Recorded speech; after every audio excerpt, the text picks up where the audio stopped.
kulanti wacan oo wanaagsan daawadayaal meel kastoo aad ku sugan tihiinba waa barnaamijkeena tusmada caalamka oo aynu qaybtan kaga hadli doono wadamada Great Britain ee ku midoobay boqortooyada UK oo si rasmi ah uga baxay Midowga Yurub iyo sidoo kale dareenada xasaasiga ah ee ku xeeran arrinka. haddaba intaynaan gudagelin warbixinteenan fadlan muuqaalkeena like saar si aad noo dhiirigeliso wixii macluumaad ahna commentiga noogu reeb haddaad ku cusub tahay kanaalkana fadlan subscribe saar gambaleelkana furo mahadsanid.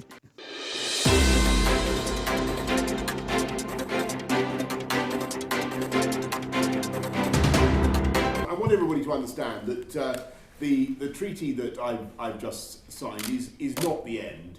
It is a new beginning, and I think the beginning of what will be a wonderful relationship between the UK and our friends and partners in the European Union. I'm delighted to welcome with us today in number 10. Here it is, folks, this is it. And I know the question you will all be asking yourselves is have I read it? The answer is yes, and it's an excellent deal for this country, but also for our friends and partners. Thank you all very much. I want to pay particular tribute to those who led the negotiations. I mean, of course, Commissioner von der Leyen, Michel Barnier on the EU side. maalintii uu dhammaaday sanadkii 2020 dowladaha Great Britain ee ku midoobay boqortooyada UK waxay u ahayd maalintii u dambeysay ee ay ka sii mid ahaadaan Midowga Yurub isla markaana si rasmi ah loo dhaqangeliyay heshiiskii laga gaaray ka bixitaanka ay dowladahaasi kaga baxayeen ka sii mid ahaanshahooda Midowga Yurub. 11 bishii 12aad 2020 saacadu markay ahayd 11 habeenimo waxaa magaalada London ka baxayay dhawaaqa saacada weyn ee Big Ben taas oo tilmaamaysay laga bilaabo isla saacadaasba in dowladaha Great Britain ay si buuxda uga baxeen ka mid ahaanshahoodii Midowga Yurub iyadoo lagu jiro bandowgii uu sababay xanuunka safmarka ah ee COVID-19 ma jirin wax dabaaldeg ah oo ay muujiyeen dowladahaas boqortooyada UK kaas oo dhaafsiisan dhawaaqa saacada weyn ee magaalada London dhawaaqaas oo tilmaamayay in la gaaray waqtigii ay dowladahaasi xamaamadoodii ka qaateen Midowga Yurub. And that unifying thread runs through every clause of this bill and it embodies our vision, shared with our European neighbours, of a new relationship between Britain and the EU as sovereign equals, joined by friendship, commerce, history, interests and values while respecting one another's freedom of action. Ra'iisul Wasaaraha Britain Boris Johnson ayaa baarlamaanka UK u sharaxay muhiimadda ugu jirta in dowladaha Britain ay ka faa'iidi doonaan ka bixitaankooda Midowga Yurub. wuxuu kaloo intaa ku daray markii la saxiixay heshiiskii ay kaga baxayeen Midowga Yurub in ay dowladaha kale ee caalamka ka heleen saaxiibo dhow kuwaasoo markii horeba kaga fogaaday ka mid ahaanshahooda midowgaas.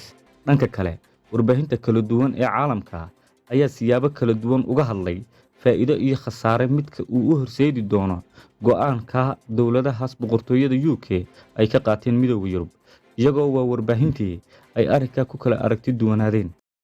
markaynu ka eegno dhanka diidmadana waxaa jira laba qodob oo muhiim ah kuwaas oo muujinaya in go'aankan lagaga baxay Midowga Yurub uu yahay mid aan la isku raacsanayn.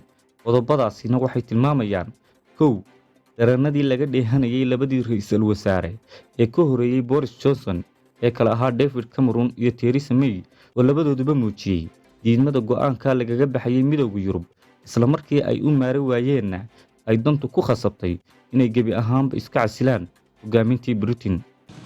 The will of the British people is an instruction that must be delivered. It was not a decision that was taken lightly, not least because so many things were said by so many different organizations about the significance of this decision. But I do not think it would be right for me to try to be the captain that steers our country to its next destination. I will shortly leave the job that it has been the honour of my life to hold. The second female Prime Minister, but certainly not the last. I do so with no ill will, but with enormous and enduring gratitude to have had the opportunity to serve the country I love.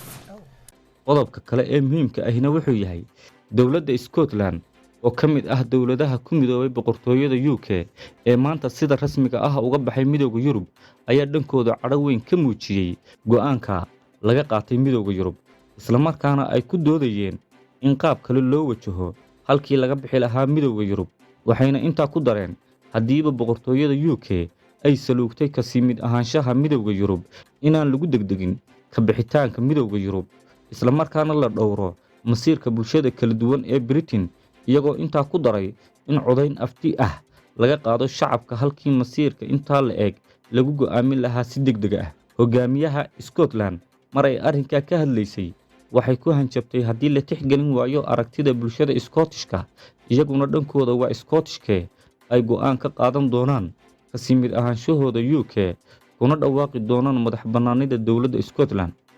A future where our own parliament and our own government, accountable to the people of Scotland, are responsible for the decisions and the international partnerships that shape our direction and our destiny.